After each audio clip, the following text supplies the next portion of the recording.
అందరికీ వందనములు. అందరికీ ఈస్టర్ శుభాకాంక్షలు. వర్తమానంలోనికి వెళ్ళక మునుపు మత్తయి రాసిన సువార్త 28వ అధ్యాయము. మత్తయి సువార్త 28వ అధ్యాయము.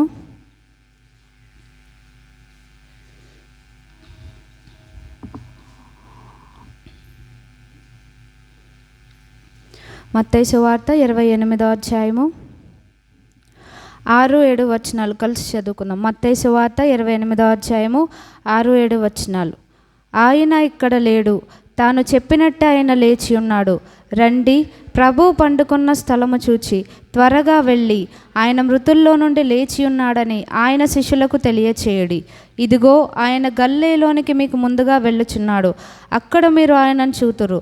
ఇదిగో మీతో చెప్పితేనెను. అలాగే మరి ఒక లేఖన భాగం చదువుకుందాం. యోహాను సువార్త 20వ అధ్యాయము, పేజ్ నెంబర్ 101. యోహాను సువార్త 20వ అధ్యాయము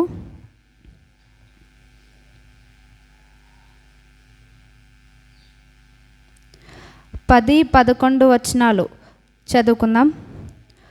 యోహాను సువార్త 20వ అధ్యాయము 10-11. అంతటా శిష్యులు తిరిగి తమ వారి యొద్దకు వెళ్ళిపోయిరి.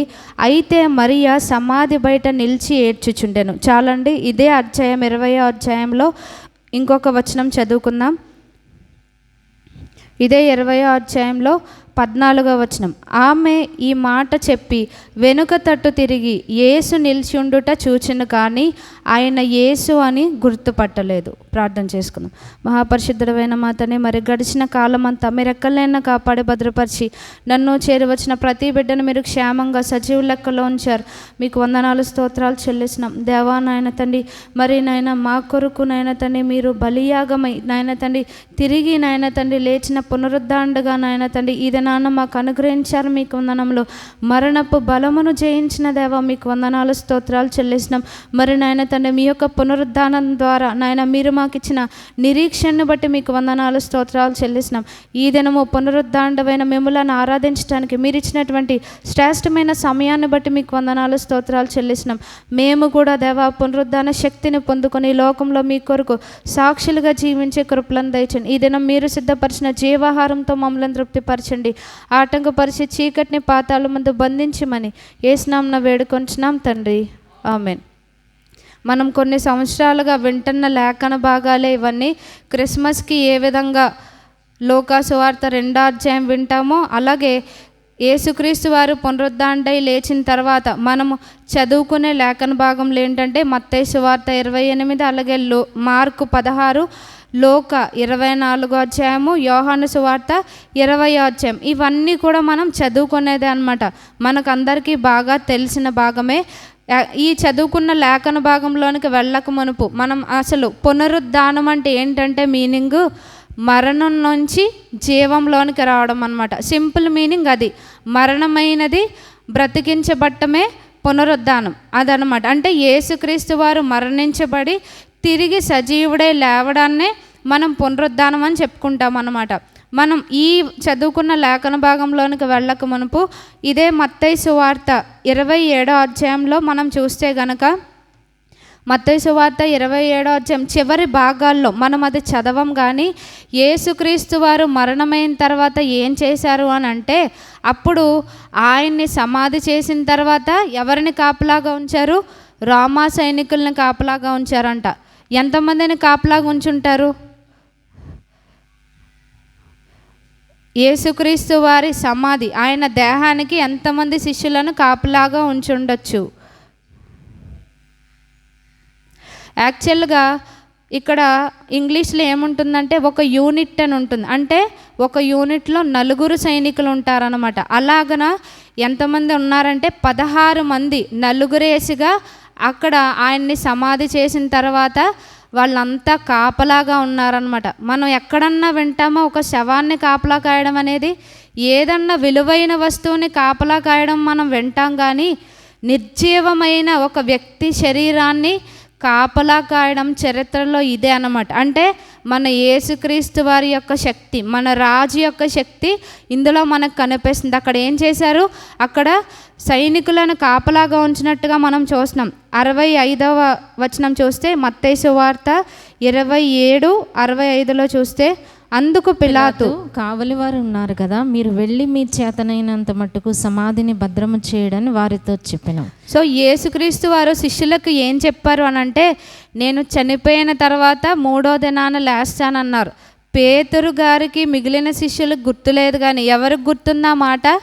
శత్రువులకు గుర్తుందనమాట. పరిసయ్యులు, శాస్త్రులు వాళ్ళు బాగా గుర్తుపెట్టుకున్నారు. మనము కూడా అంతే. దేవుడు ఎన్నో వాగ్దానాలు మనకి ఇస్తాడు, మనకి జ్ఞాపకం ఉండవు. మన శత్రువుకి ఏం గుర్తుంటుంది? వీళ్ళు మరలా దేవుని పట్టుకొని, వాగ్దానాలు పట్టుకొని వీళ్ళు ముందుకు వెళ్ళిపోతారేమో అని శత్రువుకి ఆ స్పృహ ఉంటుంది, కానీ మనకు గుర్తుండదు అనమాట. అంటే శిష్యులే వెంబడించిన వారే, కానీ యేసుక్రీస్తు వారు చెప్పిన మాట శిష్యులకు గుర్తులేదు, వీళ్ళకి బాగా గుర్తుందనమాట. అందుకని వీళ్ళు ఏం చేశారు? సమాధిని చాలా భద్రంగా కాపలా కాశారంట. ఎలా కాపలా కాశారంటే, ప్రజెంట్ మనకి ఎలాంటివి ఉన్నదంటే, మన టెక్నాలజీలో సాఫ్ట్వేర్తో కంట్రోల్ చేసే డోర్స్ ఉంటాయి అన్నమాట. అంటే అక్కడ డోర్ లాక్ చేసిన వ్యక్తి దూరంగా ఉండి ఓపెన్ చేయొచ్చు, క్లోజ్ చేయొచ్చు అన్నమాట. అక్కడ సీసీ క్యామ్లో కూడా చూడొచ్చు. అప్పుడు అంత టెక్నాలజీ లేదు కాబట్టి ప్రభు వారి సమాధిని ఏ విధంగా కాపలా కాశారు అని అంటే, ఇక్కడ 66వ వచనం చూస్తే, వారు వెళ్ళి కావలి వారిని కూడా ఉంచుకొని రాతికి ముద్ర వేసి సమాధిని భద్రము చేసిరి. అంటే సీల్ అన్నమాట. అక్కడ పిలాతు ఆ ముద్ర వేశారు. నెక్స్ట్ ఇంకెవరు ఉన్నారు? కావలి వారు, సోల్జర్స్ ఉన్నారనమాట. ఇంకా భద్రం చేశారంట, చాలా సెక్యూర్డ్గా ఉందంట. అంటే ఒక దేశ అధ్యక్షుడికి ఎంత భద్రత ఉంటుందో చనిపోయిన వ్యక్తి శవానికి అంత భద్రత ఇచ్చినట్టుగా చూస్తున్నాం అనమాట. అంటే అక్కడ ఏ విధమైన మోసం జరగకుండా ఉండడానికి ఇంతగా భద్రం చేశారు. అక్కడ మనం చెప్పుకున్నాం, రాతి అంటే చిన్న రాయి కాదనమాట. కొంతమంది వ్యక్తులు కలిసి దాన్ని జరిపితేనే కానీ జరగలేనటువంటి బలమైన రాయి అన్నమాట. సో ఇంత టైట్గా ప్రభువారి యొక్క ఆయన శరీరాన్ని భద్రపరిచినట్టుగా చూస్తున్నాం. మనం చెప్పుకున్నాం ఏ విధంగా అంటే, దానికి సీల్ వేశారు, అలాగే సోల్జర్స్ ఉన్నారు, చాలా సెక్యూర్డ్గా ఉందన్నమాట. కానీ ఈ 3 ప్రభువారిని ఆపగలిగాయా అంటే ఏది కూడా ప్రభువారి యొక్క పునరుద్ధానాన్ని ఆపలేకపోయినట్టుగా మనం చూస్తున్నాం అన్నమాట. సో 16 మంది సైనికులు చాలా కష్టపడ్డారు, నిద్రలేని రాత్రులు వాళ్ళు గడిపారు, కుటుంబానికి దూరంగా ఉన్నారు. వాళ్ళు ఏం చేశారు? అంతగా శ్రమ పడ్డారు, కానీ ప్రభువారి యొక్క పునరుద్ధానాన్ని ఆపలేకపోయినట్టుగా మనం చూస్తున్నాం అన్నమాట. ఇంకా మనం చదువుకునేది ఏంటి అంటే, ఇక్కడ మనం 28వ అధ్యాయం మనం చదువుకున్నాం. ఇక్కడ 6వ వచనంలో అక్కడ ఏం చెప్తున్నారు అని అంటే, ఆయన ఇక్కడ లేడు, తాను చెప్పినట్టే ఆయన లేచి ఉన్నాడు. రండి, ప్రభువు పండుకున్న స్థలము చూచి త్వరగా వెళ్ళి ఆయన మృతుల్లోండి లేచి ఉన్నాడని ఆయన శిష్యులకు తెలియజేయడి. సో ఇక్కడ ప్రభు వారి ప్రేమ ఇందులో కనిపిస్తుంది అనమాట. మనం జనరల్గా ఏమనుకుంటామంటే, ఆయన సిలువ యాగములో మాత్రమే ప్రేమ ఉందనుకుంటాం, కానీ పునరుద్ధానంలో కూడా ప్రేమ దాగి ఉందన్నమాట. అక్కడ సైనికులు ఉన్నారు, ఆయన సిలువ వేసిన వారు అంతా ఉన్నప్పటికీ ప్రభువారు ఏమన్నారు అంటే, వాళ్ళని అక్కడ వాళ్ళ మీద పగ తీర్చుకోలేదు. ప్రభువారు ఏం చేశారు? వాళ్ళను కూడా, అంటే వారిని కూడా దేవుడు ప్రేమించబట్టి అక్కడ సాక్షులుగా వారిని ఉంచారనమాట. ఎవరైతే ప్రభువారు చనిపోవడానికి అక్కడ సాక్ష్యంగా ఉన్నారో, ఆయన పునరుద్ధానానికి కూడా అక్కడ సాక్షులుగా ఉన్నారనమాట. కేవలం ఇక్కడ మగ్దలేనే మరియ గారు శిష్యులు మాత్రమే కాకుండా దేవుని ఎరగని వారు కూడా అక్కడ సాక్షులుగా ఉన్నట్టుగా మనం చూస్తున్నాం అన్నమాట. అంటే దేవుని ప్రేమ ఎంత గొప్పది అని అంటే, వాళ్ళ ఇంట్లో వాళ్ళకి వెళ్ళి చెప్తారు కదా. ఊళ్ళో ఈ విషయం చెప్పకపోయినా అక్కడ శాస్త్రులకి వాళ్ళకి భయపడి ఇంట్లో వాళ్ళకి జరిగిన విషయం చెప్తారు. ఏమంటారు? ఇలా దోత వచ్చింది, పెద్ద భూకంపం వచ్చింది అని చెప్తారనమాట. అంటే దేవుడు అసలు ఎంతమంది పునరుద్ధానాన్ని చూశారంటే మనకి స్పెసిఫిక్గా ఇక్కడ కౌంట్ ఉందన్నమాట. ఇది రహస్యంగా జరిగిన సంఘటన కాదు. మనం చూస్తే 1 కొరింథీయులకు రాసిన పత్రిక 15వ అధ్యాయము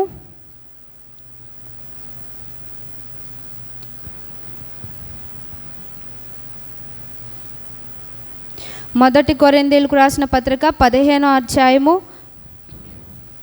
5వ వచనం చూస్తే పేజ్ నెంబర్ 156.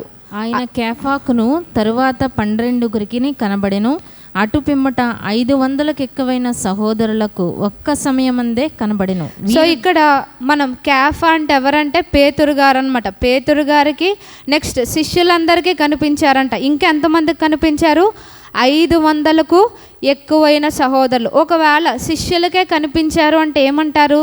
ఆయన్ని వెంబడించారు కాబట్టి ఆయనకు అనుకూలంగా మాట్లాడుతున్నారు వీళ్ళు అంటారు. అందుకని 500 మంది. సో 500 మంది ఒక విషయాన్ని చెప్పారంటే ఖచ్చితంగా నమ్మి తీరుతారనమాట. అందుకని ప్రభువారు అంటే త్రోసిపుచ్చలేని సాక్ష్యాలను ప్రభువారు ఉంచినట్టుగా మనం చూస్తున్నాం. అంటే మనం నమ్ముకున్న దేవుడు, మనం నమ్ముకున్న ఈ రాజు ఎవరు అంటే ఎవరితో కూడా ఆయన్ని సరిపోల్చలేమన్నమాట. అంటే ఆయన్ని మనం ఎవరితోనూ సరిపోల్చలేం. అలాగే ఆయన ప్రేమ కూడా అంత గొప్పది. మనం ఇందాక చెప్పుకున్నాం, ఏది కూడా ఆయన పునరుద్ధానాన్ని ఆపలేకపోయింది. అంటే హీఈస్ అన్స్టాపబుల్ అని చెప్పొచ్చు. అలాగే ఆయన్ని సిలువలో సిలువ మరణం పొందుకున్నారు కాబట్టి ఆయన పూర్తిగా మరణించలేదన్నమాట. అంటే ఇంకా చనిపోయాడు, తర్వాత ఈయనది ఏమీ లేదు అంటానికి లేదనమాట. అంటే మరణం ఆయన్ని ఓడించలేకపోయింది. హీఈస్ అన్డిఫీటబుల్ అనమాట. అంటే ఎవరు ఆయన్ని ఆపలేరు, ఎవరు ఆయన్ని కూడా ఓడించలేరు అనమాట. అంత గొప్ప దేవుణ్ణి మనం కలిగి ఉన్నందుకు ఈ దినాన మనం ప్రభువారిని ఆరాధించాలి అని ఈ పునరుద్ధాన దినం ద్వారా మనం నేర్చుకోవాలన్నమాట.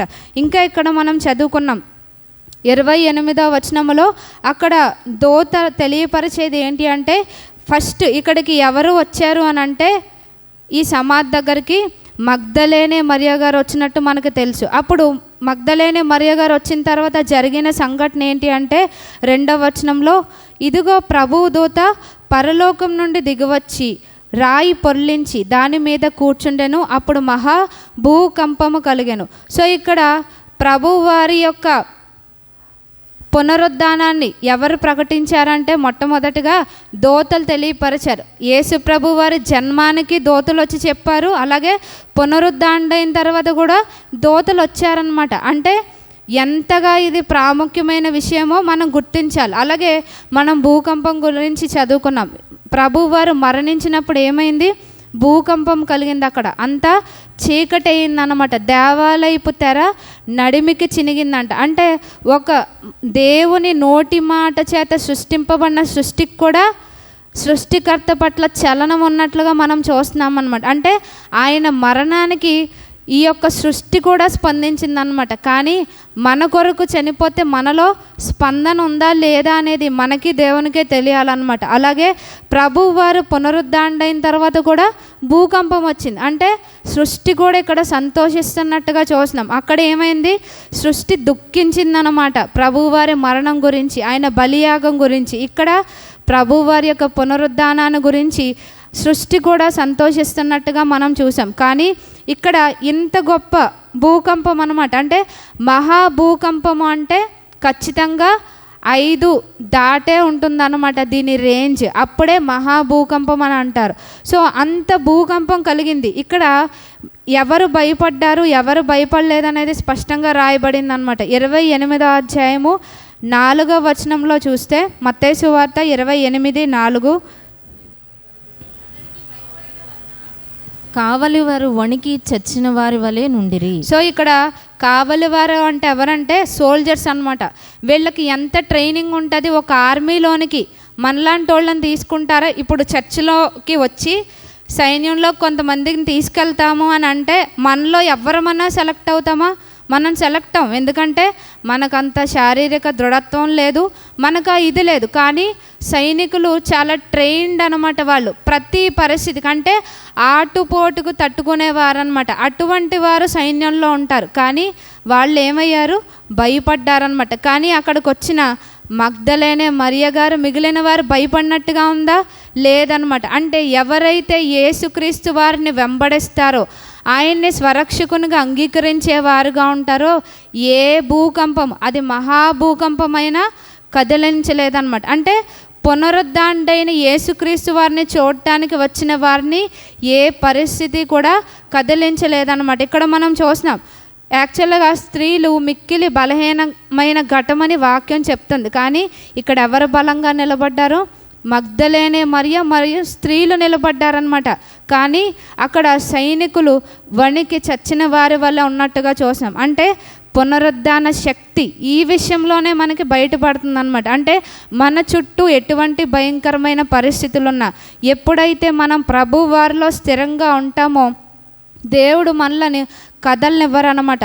సో ఇంకా ఇక్కడికి వచ్చిన వారికి ఇక్కడ అప్పగించిన పని ఏంటి అంటే, ఆయన ఇక్కడ లేడు, తాను చెప్పినట్టే ఆయన లేచి ఉన్నాడు, రండి ప్రభు పండుకున్న స్థలము చూచి అని. మనం ఇందాక భూకంపం గురించి చెప్పుకున్నాం. భూకంపం ఎందుకంటే ప్రభువారు బయటికి రావడానికి కాదనమాట, మనం లోపలికి వెళ్ళి చూడటానికి భూకంపం అక్కడ కలిగిందనమాట. దాని ద్వారా అక్కడ రాయి పొర్లించబడింది దూత ద్వారా. అంటే ప్రభువారిని ఏ యొక్క రాతి గోడలు కూడా ఆపలేవన్నమాట. సో మన జీవితంలో కూడా ఎప్పుడైతే మనం పునరుద్ధాండైన యేసుక్రీస్తు వారి కోసం మనం నిలబడతామో అక్కడ వాళ్ళు అనుకుంటున్నారు ఆ రాయి మన కోసం ఎవరు పొర్లిస్తారు ఏంటి అని మాట్లాడుకుంటున్నారనమాట. అంటే మనలో దేవుని గురించిన నిజమైన కోరిక తపన ఉండాలే కానీ అంతటి బలమైన రాతి గోడలను కూడా ప్రభువారు మన కొరకు తొలగించేవారుగా ఉంటారు. సో ఈ భూకంపం ఎవరి కోసము అని అంటే వీళ్ళకి అనుకూలంగా దేవుడు దాన్ని ఇచ్చారనమాట. వీళ్ళకి అనుకూలంగా ఇచ్చారు. ఎట్ ద సేమ్ టైం సైనికులకు కూడా ఆ భయం కలిగిందనమాట. అంటే నిజముగా ఈయన దేవుని కుమారుడని ఆయన పునరుద్ధానం ద్వారా వాళ్ళకి రుజువు చేయబడినట్టుగా మనం చూస్తున్నాం. కానీ అంతవరకు వెంబడించిన శిష్యులు అక్కడ సిలువ దగ్గర వెంబడించలేదు, ఇక్కడ సమాధి దగ్గరికి రాలేదన్నమాట. ఉదయమే వచ్చారంట. అంటే ఇవాళ మనం సండే టైమింగ్స్ మార్చుకున్నాం, ఇంకా ఎర్లీగా పెట్టుకున్నాం. అంటే యేసుక్రీస్తు వారి యొక్క సమాధి దగ్గరికి మనము వచ్చినట్టే, అంతేనా? అంటే మనం చూడటానికి వచ్చామన్నమాట. ఎవరైతే చూడటానికి వస్తారో వాళ్ళకు మాత్రమే ప్రభువారి ప్రత్యక్షత కలుగుతుంది. ఇక్కడ మనం 2వ భాగం చదువుకున్నాం. యోహాను సువార్త 20వ అధ్యాయము. యోహాను సువార్త 20వ అధ్యాయంలో ఇక్కడ ఎవరు వస్తారు అంటే మగ్దలేనే మరియ గారు వచ్చినప్పుడు అక్కడ రాయి పొర్లింపబడి ఉండటం చూసి లోపల ప్రభువారి దేహం లేకపోవడం చూసి మరలా ఎక్కడికి వెళ్తారు అంటే పేతురు గారి దగ్గరికి, యోహాను గారి దగ్గరికి వెళ్ళి విషయం చెప్తారనమాట. ప్రభువారి దేహం అక్కడ లేదు అన్నప్పుడు వీళ్ళిద్దరు కూడా ఎవరంటే పేతురు గారు, యోహాను గారు కూడా పరిగెత్తుకొని వస్తారనమాట. పరిగెత్తుకొని వస్తారు. కానీ వాళ్ళు ఇక్కడ ఏముంది అంటే జస్ట్ నమ్ముతారనమాట.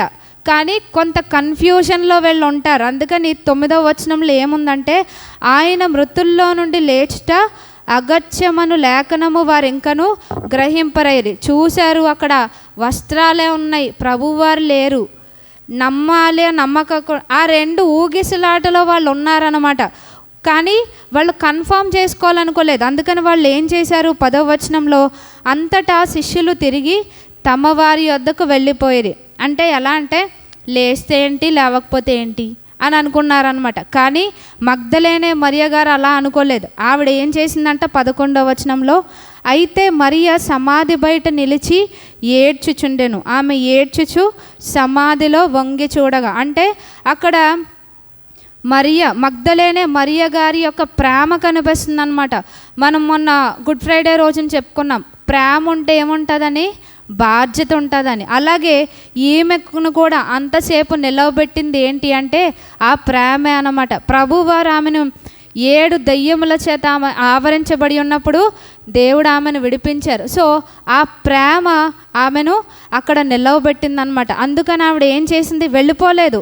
లేస్తే ఏంటి లేవకపోతే ఏంటి అని ఆమె అక్కడ వెయిట్ చేసినట్టుగా చూస్తున్నాం. సో ఈమె వెయిట్ చేయడం వల్ల ఈమెకు కలిగిన గొప్ప భాగ్యం ఏంటి అంటే ఇదే యోహాను సువార్త 20వ అధ్యాయంలో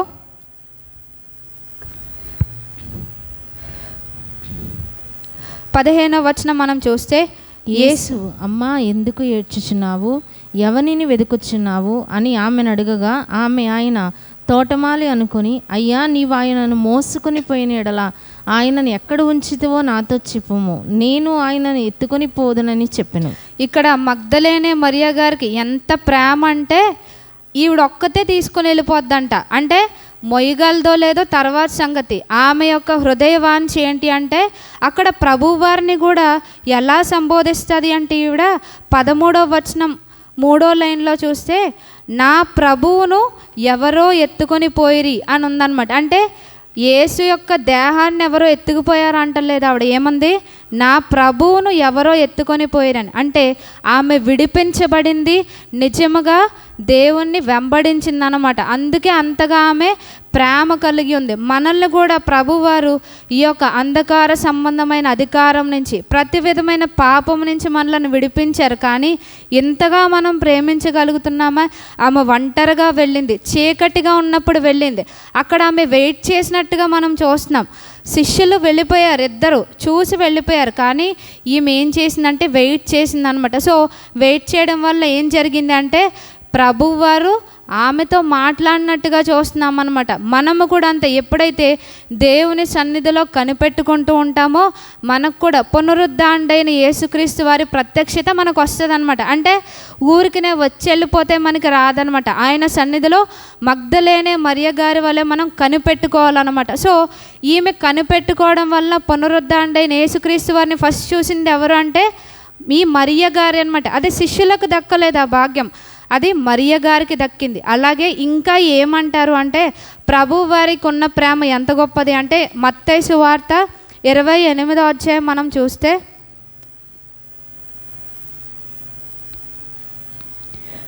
మత్తయి సువార్త 28 10వ వచనం మనం చూస్తే యేసు భయపడుకుడి, మీరు వెళ్ళి నా సహోదరులు గలిలయకు వెళ్ళవలననియు వారక్కడ నన్ను చూతురనియు వారికి తెలుపుడనెను. సో యాక్చువల్గా ప్రభువారు ఇక్కడ అనాల్సిన డైలాగ్ ఏంటంటే మనం ఆ ప్లేస్లో ఉంటే కనుక ఎవరైతే మన కష్ట సమయంలో మనల్ని వదిలేసి వెళ్ళిపోతారో వాళ్ళని మనం ఏమంటాం?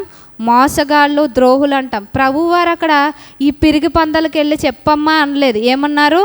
ఎలా సంబోధించారు? నా సహోదరులు అని అంటున్నారు అనమాట. అంటే ప్రభువారికి ఉన్న ప్రేమ ఎంత గొప్పదో తెలుస్తుందన్నమాట. ఆయన మరణానికి ముందు ఎంతగా ప్రేమించారో పునరుద్ధానుడైన తర్వాత కూడా అంతే శిష్యులను ప్రేమించినట్టుగా మనం చూస్తున్నాం. వెళ్ళి నా సహోదరులకు చెప్పండి అన్నారు. నా కష్ట సమయంలో, నా బాధ సమయంలో నన్ను వదిలేసి నా పిరిగి పందాలకి చెప్పండి అని అనలేదు. నేను చెప్పిన మాటలు, ఆ ప్రవచన వాక్యములు మర్చిపోయిన వాళ్ళకి చెప్పండి అని అనట్లేదు అనమాట. సో ఈ శిష్యులకు కూడా, అంటే అన్నీ విడిచిపెట్టి యేసుక్రీస్తు వారిని వెంబడించిన శిష్యులకు కూడా ఈ పునరుద్ధానం గుర్చిన సువర్తమానం ఎవరు చెప్పారంటే మరియ గారు చెప్పారనమాట. ఎందువల్ల అంటే ఆమె దేవుని సన్నిధిలో కనిపెట్టుకుంది. ఏ విధంగానైనా పునరుద్ధానుడైన యేసుక్రీస్తు వారిని చూడాలి, ఈవెన్ ఆయన దేహాన్నైనా చూడాలనే పట్టుదల ఆమెను ఏం చేసింది అంటే సర్వలోకానికి పునరుద్ధానం గుర్చిన సువార్త ప్రకటించడానికి కారణమైనట్టుగా మనం చూస్తున్నాం. సో మన జీవితంలో కూడా ఈ పునరుద్ధాన శక్తిని మనం పొందుకోవాలి అంటే మొదటిగా ఏం చేయాలంటే మన జీవితంలో మరణం అనేది ఉండాలి. యేసుక్రీస్తు వారు మరణించిన తర్వాతే పునరుద్ధానుడయ్యారనమాట. సో మనము కూడా పునరుద్ధానం అని చెప్పుకుంటాం, ప్రభువారు లేచారు. సో మనకేంటి? అది మన జీవితంలో కూడా ఉండాలి కదా. మన జీవితంలో ఉండాలి అని అంటే నిజమైన సంతోషం, ఆ పునరుద్ధాన శక్తి మనం పొందుకోవాలంటే మొదటిగా మనం మరణించాలన్నమాట. మనం దేనికి మరణించాలి అని దేవుని వాక్యం తెలియపరచబడుతుందంటే రోమీయులకు రాసిన పత్రిక 6వ అధ్యాయము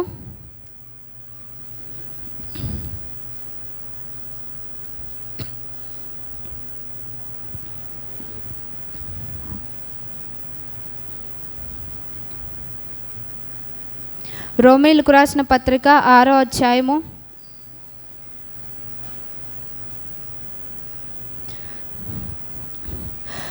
2వ వచనం మనం చూస్తే అట్లన్నరాదు, పాపం విషయమై చనిపోయిన మనము ఇక మీదట ఎలాగూ దానిలో జీవించుదుము. దేనికి మనం చనిపోవాలంట? పాపానికి మనం చనిపోవాలి. పాపానికి, లోకానికి, మన శరీరం విషయంలో మనం చనిపోయిన వారముగా ఉంటేనే మనము కూడా ప్రభువారి యొక్క పునరుద్ధానంలో పాలు పొందగలం. దీని కంటిన్యూషన్ ఇదే 6వ అధ్యాయంలో మనకి తెలియపరుస్తుంది అనమాట. 9వ వచనం మనం చూస్తే 8, 9 వచనాలు కలిసి ఉన్నాయి. మనము క్రీస్తుతో కూడా చనిపోయిన ఎడల మృతులలో నుండి లేచిన క్రీస్తు ఇకను చనిపోడనియు మరణమునకు ఇకను ఆయన మీద ప్రభుత్వం లేదని ఎరిగి ఆయనతో కూడా జీవించదమని నమ్ముచున్నాము. సో ఈ పునరుద్ధానములో మరియ గారికి పాలు పంపులు ఉన్నాయి, శిష్యులకి పాలు పంపులు ఉన్నాయి. మనకి పాలు పంపులు ఉండాలంటే మనం చదువుకున్నాం, పాపం విషయమే మనం చనిపోవాలంట. ఏది ఇంకా పునరుద్ధానుడైన యేసుక్రీస్తు వారికి మనకి మధ్య ఆటంకముగా ఉన్నదో, ఆయన్ని చూడకుండా మనలను అడ్డుపరిచేదిగా ఉందో, దాని విషయంలో మనం చనిపోవాలంట. ఈ పునరుద్ధాన శక్తి మనం పొందుకోవాలంటే ఇదేంటంటే టీం వర్క్ అనమాట. ఒక్కళ్ళతో అయ్యేది కాదు. ఏం చేయాలంటే మొదటిగా మనం చనిపోవాలి. అంటే చనిపోవడం మన పని. దేనికి? మనం పాపం విషయమే మనం చనిపోవాలి. అప్పుడు మనల్ని లేపే పునరుద్ధానులుగా చేసే పని ఎవరిదంటే ప్రభువారిది అనమాట. మనం ఏం కోరుకుంటాం? పునరుద్ధానం రావాలి అంటే ముందు కొంత సఫరింగ్ గుండా, పెయిన్ గుండా వెళ్ళాలన్నమాట. పెయిన్ లేకుండా రెజరక్షన్, పునరుద్ధానం అనేది ఉండదన్నమాట. మనం ఏం కోరుకుంటాం? మనకు అంతా కంఫర్టింగ్గా ఉండాలన్నమాట. కంఫర్ట్ జోన్లో మనం ఇష్టపడతాం. కాసేపు కరెంటు పోతేనే మనం ఏం చేస్తాం? మనం తట్టుకోలేం. కొన్ని గంటలు ఫ్యాన్ లేకపోతేనే. కానీ ప్రభువారిని వెంబడించడం అంటే అంత సులభం కాదనమాట. పునరుద్ధాన శక్తిని పొందుకోవాలంటే మొదటిగా ఆ పెయిన్ గుండా, శ్రమ గుండా, ఆ సిలువ గుండా మనం వెళ్తేనే మనం పునరుద్ధానం పొందుకోగలం అనమాట. సో దీనికి వాక్యం ఏం చెప్తుంది అంటే మనం చూస్తే గనక 1 కొరింథీయులకు రాసిన పత్రిక 15వ అధ్యాయము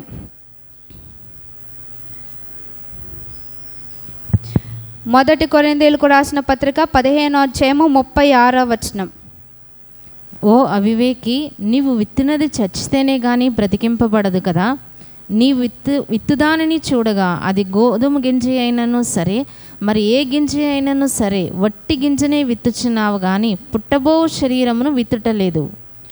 అయితే దేవుడు తన చిత్త ప్రకారము నీ విత్తిన దానికి శరీరము ఇచ్చును, మరియు ప్రతి విత్తనమునకును దాని శరీరం ఇచ్చుచున్నాడు. సో ఇక్కడ మనం చదువుకున్నాం లేఖన భాగాల్లో మన పని ఏంటంట? పాపానికి, లోకానికి మనం చచ్చిపోయిన స్థితిలో ఉండాలంట. సో దాన్ని లేపేవారు ఎవరంటే ప్రభువారు అనమాట. అంటే మనకి సఫరింగ్ అంటే మనకి ఇష్టం ఉండదు అనమాట. అందుకని ప్రభువారు ఏమన్నారు?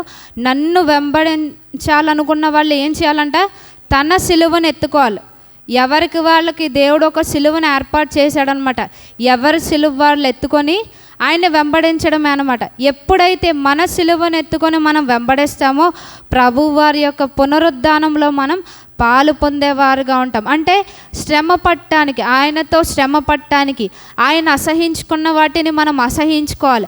అదనమాట చనిపోవడం అంటే. ఎప్పుడైతే అది మనం చేస్తామో ఆయన ఇచ్చే పునరుద్ధాన శక్తిని మనం పొందుకోగలం. ఆయన యొక్క పునరుద్ధానాన్ని ప్రకటించడానికి అప్పుడు మనకి ధైర్యం వస్తుంది అన్నమాట.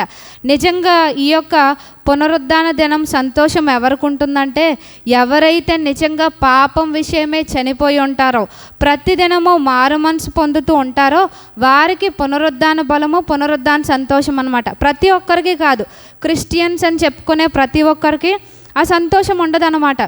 ఎవరైతే నిజంగా ప్రభు వారిని రుచి చూస్తారో వారికి మాత్రమే ఈ పునరుద్ధాన శక్తి అని. సో పాపం విషయమై మనం మృతం అవ్వాలి అని చదువుకున్నాం. దానికి ఇంకొక లేఖన భాగంలో ఏం తెలియపరుస్తుందంటే హెబ్రీయులకు రాసిన పత్రిక 6వ అధ్యాయము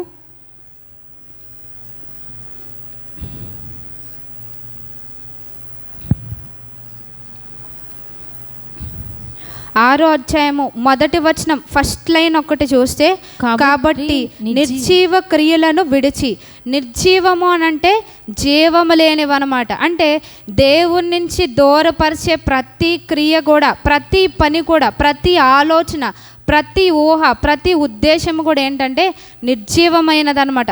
సో నిర్జీవమైనది ఏం చేస్తుంది? జీవము గల దేవునికి అంటే పునరుద్ధానుడైన యేసుక్రీస్తు వారిని మనల్ని అది సెపరేట్ చేస్తుంది అనమాట. సో మనం ఆయన దగ్గరికి రాలేం. పునరుద్ధానుడైన యేసుక్రీస్తు వారి దగ్గరకు రావాలి అంటే నిర్జీవ క్రియలను మనం విడిచిపెట్టాలన్నమాట. విడిచిపెట్టినప్పుడే మరియ గారి వలె మనం కూడా పునరుద్ధానుడైన యేసుక్రీస్తు వారి యొక్క ప్రత్యక్షత మనం పొందుకోగలం అనమాట. సో ఇక్కడ మనం ఏం చేయాలి? మన యొక్క శరీరాన్ని మనం నలగొట్టుకుంటూ దాని దురాశలను మనం చంపివేయాలి. ఇంకా దేన్ని చంపివేయాలంటే ప్రభువారు ఒక విషయం చెప్తారు. ఏమంటారంటే తన్ను తాను ఉపేక్షించుకోవాలంట. అంటే ప్రతి విషయంలో మనల్ని మనం ప్రాముఖ్యంగా ఎంచుకోకూడదు, ప్రభువారిని మన జీవితంలో ప్రాధాన్యంగా పెట్టుకోవాలి. సో ఎప్పుడైతే మన స్వంతాన్ని మనం విడిచిపెడతామో అది చంపివేయడం అనమాట. అప్పుడే మనం ఈ యొక్క పునరుద్ధానుడైన యేసుక్రీస్తు వారి దగ్గరకు రాగలం, ఆ సంతోషాన్ని మనం పొందుకోగలం అనమాట. సో ఎప్పుడైతే మనం వీటన్నిటి విషయంలో మనం చనిపోయిన వారంగా ఉంటామో ప్రభువారు మనకు కూడా పునరుద్ధాన శక్తిని ఇచ్చేవారుగా ఉంటారనమాట. సో ఇందాక మనం చెప్పుకున్నాం మరియ గారి గురించి. మరియ గారికి అంటే ఆమె చెప్పింది అని మనము అనుకుంటాం, కానీ మొదటి శతాబ్దం ఆ యొక్క జూయిష్ ట్రెడిషన్లో ఏంటంటే స్త్రీల యొక్క సాక్ష్యాన్ని అంగీకరించారంట. అంటే ఒక కోర్టులో స్త్రీలు ఏదైనా ఒక క్రైమ్ చూసినా, అంటే ఒక దోపిడీ కానీ ఒక హత్య కానీ ఏం చూసినా కానీ కోర్టులో వాళ్ళ సాక్ష్యాన్ని తీసుకోరంట. వాళ్ళే డైరెక్ట్గా చూసినా స్త్రీల యొక్క సాక్ష్యాన్ని వాళ్ళు ఎన్నిక చేయరనమాట, పురుషులే చెప్పాలి. అటువంటి పరిస్థితుల్లో ప్రభువారు ఎవరిని ఎన్నుకున్నారు? మగ్దలేనే మరియ గారు అనమాట. ప్రపంచమంతటికి యొక్క పునరుద్ధాన సువార్త వచ్చింది అంటే సమాజము, ప్రపంచము, మనుషులు తృణీకరించిన వారిని ప్రభువారు ఎన్నుకుంటారనమాట. అందుకని ఏమంటారంటే హీ కాల్స్ ద అన్క్వాలిఫైడ్ అనమాట. అంటే అన్నీ ఉన్న వాళ్ళని ప్రభువారు ఎన్నుకోవడం అనమాట. ఎవరైతే తృణీకరింపబడతారో వాళ్ళని, అంటే సమాజం ఆమెని వెలివేసిందనమాట. ఈమె గతం ఎలాంటిది అంటే లోకమే కాదు, విశ్వాసులు కూడా అటువంటి వారే. మనం ముందు చాలా భక్తిపరులు, చాలా ప్రార్థనా పరులు అని అంటారు, కానీ మన వెనకాల ఏమంటారు? గతంలో వాళ్ళ బ్రతుకు తెలుసా అంటారు. కానీ ప్రభువారు పట్టించుకొని గతం ఎవరు పట్టించుకుంటారంటే తోటివారు అనమాట, తోటి విశ్వాసులు. అది చాలా విచారకరమైన విషయం. కానీ ఆమె గతాన్ని ప్రభువారు చూడలేదు. ఆమె ఎంతగా ఇప్పుడు ప్రేమిస్తుందో అది చూశారనమాట. అందుకని అంతగా ప్రభువారు బాధ్యతను అప్పగించారు. అందుకని అపోస్తలులకి అంటే శిష్యులకి అలాగే మిగిలిన వారందరికీ కూడా ఈ యొక్క పునరుద్ధాన వార్త చెప్పడానికి ఆమె సాధనంగా వినియోగించబడింది అనమాట. మన జీవితంలో కూడా మన గతం ఎలాగున్నా సరే ఇప్పుడు మనం పునరుద్ధానుడైన యేసుక్రీస్తు వారి యొద్దకు వచ్చినప్పుడు మన యొక్క ప్రాచీన పాపస్థితి అంతా కూడా మనం విడిచిపెట్టాలి అని ప్రభువారు తెలియపరుస్తున్నారు. మనము కూడా మరియ గారి వలె అంతగా ప్రేమించాలి, ఆయన యొక్క పనిలో మనం సాధనాలుగా ఉండాలి అని అంటే మనం ఏం చేయాలి? మొదటగా పాపమునకు మృతమైన స్థితిలో ఉండాలన్నమాట. అంటే మనకు ఒక ఆలోచన వచ్చింది, ఇది దేవుని చిత్తంతో సరిపోలుతుందా లేదా, ఇది దేవునికి అంగీకారయుక్తమేనా కాదా అనేది మనలో ఉండాలన్నమాట. మనం దాన్ని పరీక్షించుకొని ఇది నిర్జీవ క్రియకి దారి తీయదు, ఇది దేవునికి నన్ను సమీపస్తుడుగా చేస్తుంది అని మనం ఎప్పుడైతే ఆ విధంగా మన జీవితంలో మనం ఉంటామో మనము పునరుద్ధానుడైన యేసుక్రీస్తు వారిని మనం చూడగలం. రెండవదిగా ఏం చేయాలంటే ఆయన సన్నిధిలో మనం కనిపెట్టుకోవాలి. మగ్దలేనే మరియ గారు ఏ విధంగా కనిపెట్టుకున్నారో శిష్యుల వల్ల ఆమె కూడా వెళ్ళిపోలేదనమాట. ఆమె ఏం చేసింది? కనిపెట్టుకుంది. అలాగే ఈమెలో ఉన్న ఇంకొక గొప్ప లక్షణం ఏంటంటే ఆమె రిస్క్ చేసిందనమాట. సమాధి దగ్గరికి వెళ్ళటం ఒక రిస్క్, అక్కడ సైనికులు ఉన్నారు, అది రిస్కే. కానీ ఆమె ఏం చేసింది?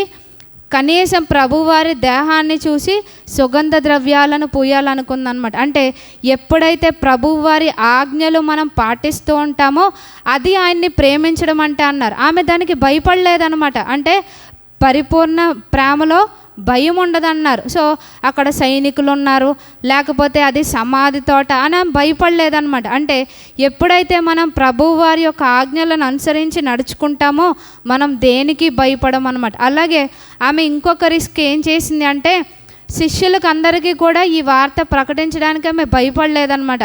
ఎందుకు? పరిసయ్యులు విరోధంగా ఉన్నారు, అంతా కూడా చుట్టూ విరోధమైన పరిస్థితులే. కానీ ఆమె ఏం చేసింది? తెగించిందన్నమాట. అంటే ఎప్పుడైతే మనం ప్రభువారి కోసం నిలబడతామో, అంటే కొంచెం మనం ప్రేమిస్తే మిగిలిన గట్స్, ఆ ధైర్యం అంతా కూడా ఎవరిస్తారంటే ప్రభువారు ఇస్తారన్నమాట. సో మన జీవితంలో నిజమైన పునరుద్ధాన సంతోషాన్ని మనం పొందుకోవాలంటే మనం పాపమునకు మృతమైన స్థితిలో ఉండాలి, నిర్జీవ క్రియలను మనం విడిచిపెట్టాలి. అలాగే ఏం చేయాలి అంటే ప్రభువు సన్నిధిలో మనం కనిపెట్టుకునే వారంగా ఉండాలన్నమాట. ఏది మనల్ని వెనక్కి లాగుతుందో దేవుని దగ్గరికి రాకుండా వాటినన్నిటినీ విడిచిపెట్టాలి అని ఈ దినం ప్రభువారు మనకు తెలియపరుస్తున్నారు. అటువంటి కృపలను దేవుడు మనకు అనుగ్రహించును గాక. ఆమేన్. ప్రార్థన చేసుకుందాం. మహాపరిశుద్ధుడైన మా తండ్రి, ఈ దినం నాయన తండ్రి మీరు మాకు ఇచ్చినటువంటి శ్రేష్టమైన సమయాన్ని బట్టి మీకు వందనాలు స్తోత్రాలు చెల్లిస్తున్నాం ప్రభా. మరి మా యొక్క జీవితాల్లో ప్రభా అనేకమైన ఈస్టర్ సండేస్ మేము చూసాం, కానీ ప్రభా ఈ యొక్క నాయన తండ్రి పునరుద్ధాన దినము నాయన మా జీవితాల్లో నిజమైన సంతోషము, నిజమైన పునరుద్ధాన శక్తిని మేము పొందుకుంటకు కృప దయచేయండి. ఏదైతే ప్రభా నా జీవితంలో ఇంకా ప్రభా నిర్జీవ క్రియలు ఉన్నాయో వాటిని విడిచిపెట్టి నాయన తండ్రి ప్రభా మరి పునరుద్ధాండమైన మిమ్ములను వెంబడించుటకు నాకు సహాయం దయచేయండి నాయన తండ్రి ప్రభా. మరి నాయన నా పాపముల వల్లనే నాయన తండ్రి మీరు నాయన ఆ యొక్క సిలువకు నాయన తండ్రి ప్రభా మరి బలి అయిన ప్రభ ఎంతగానో ప్రేమించారు, నా సహోదరులకు తెలియపరచండి అని నాయన తండ్రి మీరు తెలియపరిచారు ప్రభా. ఈ మీ యొక్క ప్రేమను నాయన తండ్రి మేము గ్రాంటెడ్గా తీసుకొనకుండా నాయన తండ్రి మరి నాయన తండ్రి మీలో నాయన తండ్రి కొనసాగడానికి కృపలను అనుగ్రహించమని ప్రార్థిస్తున్నాను. మేము కూడా ఈ విధంగా పునరుద్ధానమునకు సాక్షులుగా ఉండడానికి సహాయం దయచండి. అది మా యొక్క వ్యక్తిగత జీవితాల్లో ప్రారంభం అవడానికి మీరే కృప చూపించమని యేసుక్రీస్తు వారి శ్రేష్టమైన నామంలో స్తుతించి ప్రార్థించి వేడుకొంచున్నాం తండ్రి. ఆమేన్.